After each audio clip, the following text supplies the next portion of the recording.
بسم اللہ الرحمن الرحیم الحمد للہ وکفا وسلام علی عباده الذین اصطفى اما بعد فقد قال الله تبارك وتعالى في كلامه العزيز والوزن يومئذ الحق فمن ثقلت موازينه فأولئك هم المفلحون ومن خفت موازينه فأولئك الذين خسروا أنفسهم بما كانوا بآياتنا يظلمون صدق اللہ مولانا العظیم۔ ناظرین کرام، اللہ تبارک و تعالیٰ کا بے انتہا کرم ہے کہ اللہ تبارک و تعالیٰ نے ہم سب کو ایک خدا کی پرستش اور ایک خدا کے پوجا کرنے والا بنایا۔ ناظرین کرام، دنیا میں بہت سارے ایسے لوگ مل جائیں گے جہاں ایک طرف خدائے وحدہ لا شریک کا انکار کرتے ہیں، وہیں دوسری طرف میزان عدل کے قیام کا بھی انکار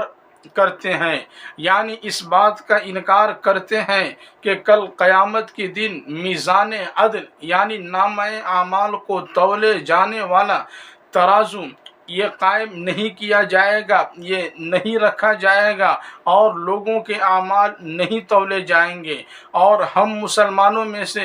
بعض ایسے لوگ ہوا کرتے ہیں جو اپنی ناواقفیت کی وجہ سے، اپنی جہالت کی وجہ سے یہ کہہ دیا کرتے ہیں کہ کیا ہونے والا ہے، کیا ہوگا، کیا نہیں ہوگا، اس کو کس نے دیکھا ہے۔ لہذا ایسا انسان میزان عدل کے قیام میں یا عذاب قبر کے متعلق اس شک و شبہ اور تردد میں رہتا ہے۔ لیکن ایک بات یاد رکھیں کہ قرآنی آیات کے اندر اور جو چیز قرآن پاک سے ثابت ہے، اس کے ثابت ہونے میں ذرہ برابر بھی شک و شبہ کرنا انسان کو ایمان سے خارج کر دیتا ہے اور ایمان سے نکالنے کے بعد کفر میں داخل کر دیتا ہے۔ ناظرین کرام، اسی لیے آج آپ حضرات کے سامنے یہ پیش کیا جائے گا کہ میزان عدل قائم ہو کر رہے گا۔ چنانچہ اللہ تبارک و تعالیٰ نے 8ویں پارہ کے اندر ارشاد فرمایا کہ اگر کسی کو شک و شبہ ہو، اگر کوئی شک و شبہ کر رہا ہو تو یہ شک و شبہ نہ کرے، والوزن یومئذ الحق، کہ میزان عدل کا قائم ہونا یہ برحق ہے، یہ بجا ہے، یہ حق اور سچ ہے۔ اگرچہ انسان اس کا انکار کرے لیکن یہ تو قائم ہو کر ہی رہے گا۔ چنانچہ جہاں پر یہ آیت موجود ہے اس سے پہلے سے کفار مکہ میں وحدانیت کا پیغام دینے کی بات آ رہی ہے۔ چنانچہ اللہ تبارک و تعالیٰ نے بیان فرمایا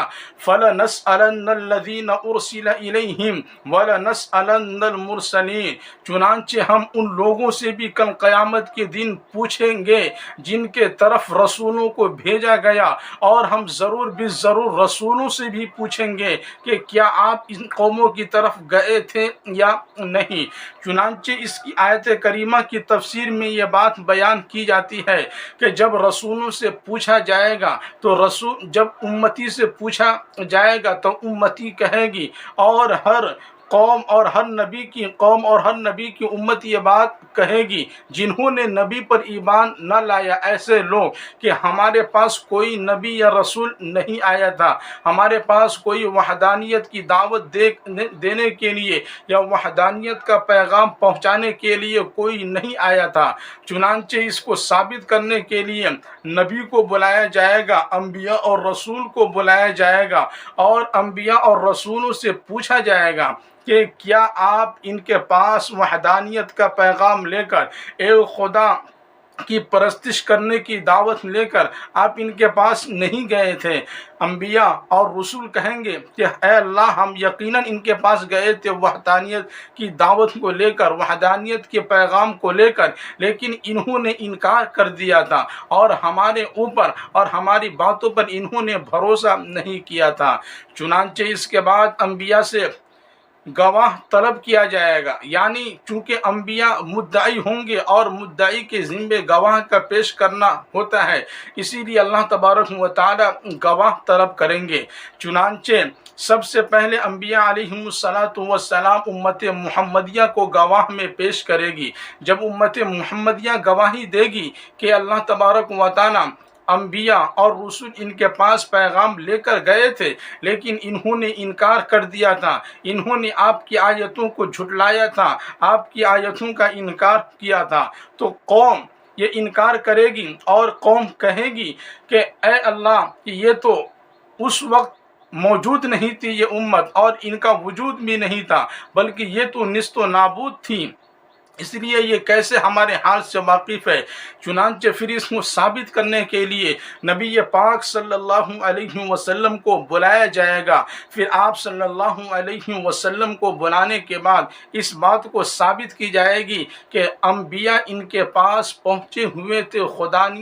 خدا کی وحدانیت کا پیغام لے کر، ایک خدا کے قائل ہونے کی دعوت لے کر، لیکن انہوں نے جھٹلا دیا تھا۔ فَلَنَسْأَلَنَّ الَّذِينَ أُرْسِلَ إِلَيْهِمْ وَلَنَسْأَلَنَّ الْمُرْسَلِينَ۔ چنانچہ اللہ تبارک و تعالیٰ نے اسی کو بیان کرتے ہوئے بیان فرمایا، ہم ضرور بالضرور ان لوگوں سے پوچھیں گے جن کے طرف رسولوں کو بھیجا گیا، اور ہم ضرور بالضرور رسولوں سے بھی بھیجیں گے۔ آگے اللہ تبارک و تعالیٰ نے بیان فرمایا، فَلَنَقُصَّنَّ عَلَيْهِمْ بِعِلْمٍ وَمَا كُنَّا غَائِبِينَ، کہ ہم کل قیامت کے دن ان لوگوں کے احوال کو ان کے سامنے پیش کریں گے، ان کے سامنے رکھیں گے، جو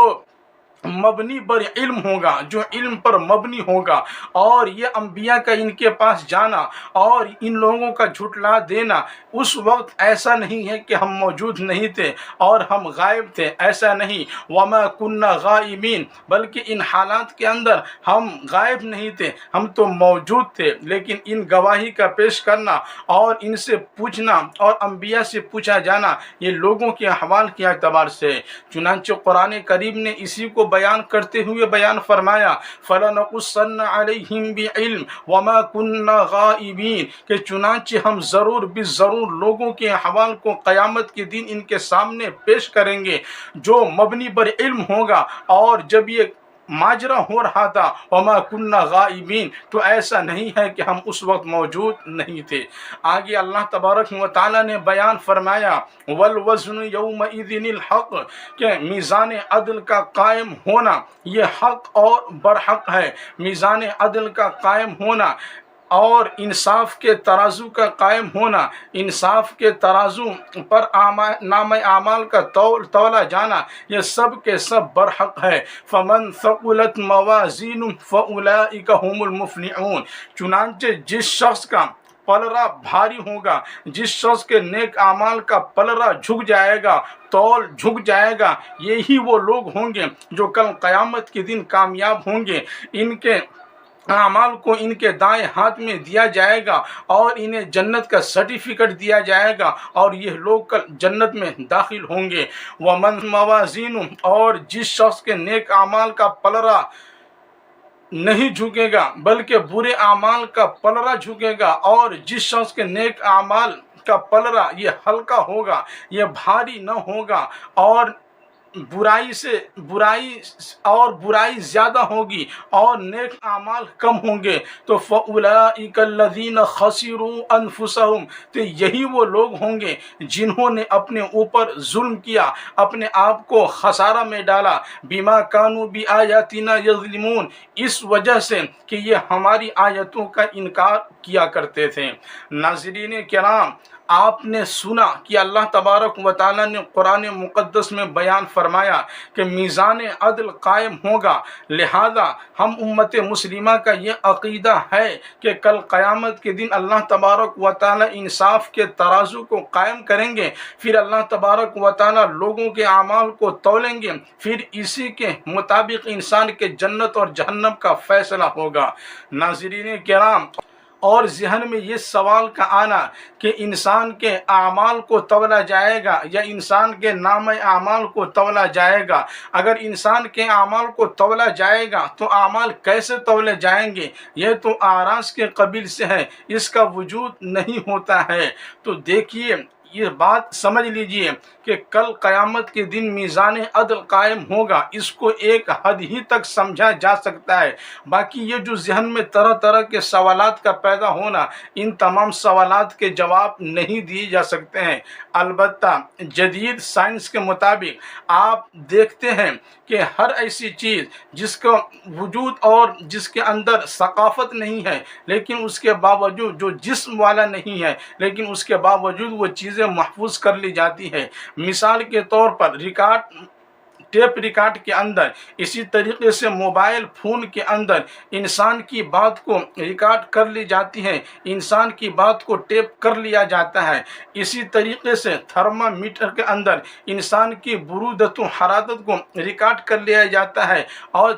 تھرمامیٹر یہ بتلا دیتا ہے کہ ہاں اس کے اندر اتنی حرارت ہے اور اس کے اندر اتنی برودت ہے، اتنی گرمی اور اتنی ٹھنڈی ہے۔ ناظرین کرام، ان جدید سائنس کے مطابق جدید سائنس کے مطابق ایجاد ہونے والی چیزوں کے ذریعے آپ آخرت کے ان چیزوں کا اندازہ لگا سکتے ہیں۔ ناظرین کرام، اسی لیے انسان کے لیے لازم اور ضروری ہے کہ انسان مرنے سے پہلے مرنے کی تیاری کرے، یہ دنیا کے چکر کو چھوڑے، بلکہ اس دنیا نے آج تک نہ کسی کے ساتھ وفائی کی ہے اور نہ صبح قیامت تک یہ کسی کے ساتھ وفائی کر سکتی ہے۔ انسان کے